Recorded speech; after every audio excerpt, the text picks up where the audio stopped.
তো আজকে আবার আমরা কিচেনে চলে এসেছি।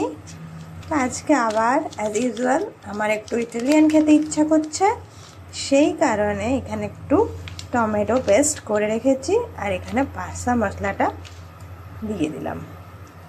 আমি ইটালিয়ান খেতে খুব ভালোবাসি আর সেই কারণে আমি ঘরেই বানাই বেশিরভাগ সময়, because I always follow my healthy routines. এখানে কিছু আলু চপড করে রেখেছি, কিছু চিলিস রেখেছি, আর এখানে আমার বয়েল হচ্ছে ওয়াটার।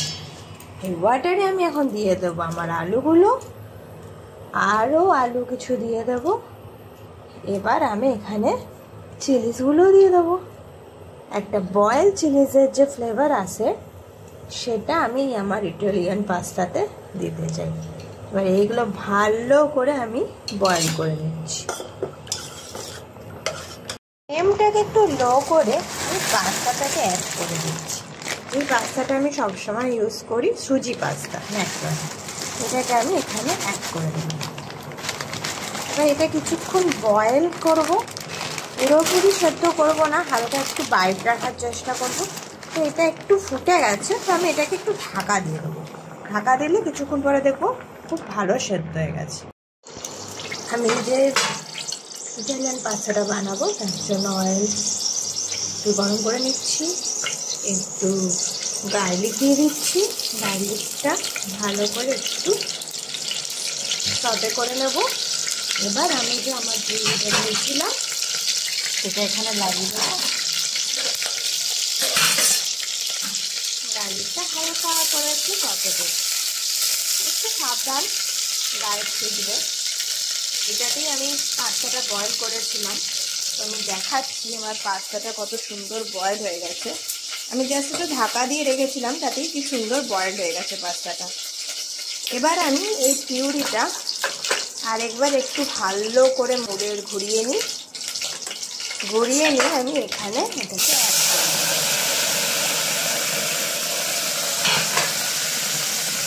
এটাকে অ্যাড করে দিলাম। পিউরিটাকে একটু ঘুরিয়ে নিয়ে আসতে করে ভালো করে। অ্যাকচুয়ালি পাস্তা মশলাতে সল্ট দেওয়া আছে, আদার সব কিছু মশলা দেওয়া আছে, যেটা একটা ইটালিয়ান টেস্ট দেবে আমাকে।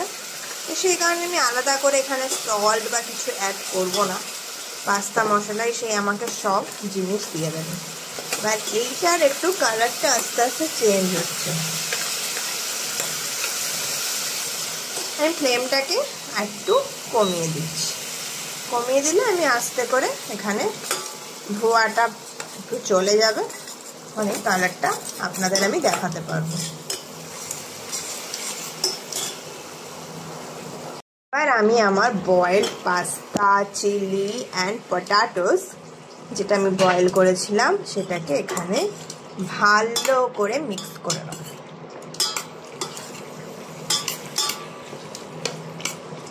একটা জুসিনেসও দেখা যাচ্ছে এটার মধ্যে। আর বয়েল চিলির একটা ফ্লেভার থাকবে, পটাটোগুলো আরেকটু সেদ্ধ হবে, আর একটা পাস্তাতেও একটা হালকা বাইটস থাকবে।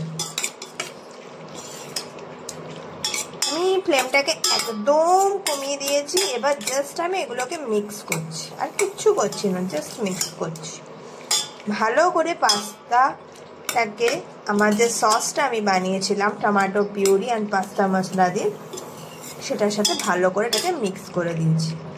আই থিঙ্ক এবার আমার জিনিসটা পুরোপুরি রেডি হয়ে গেছে।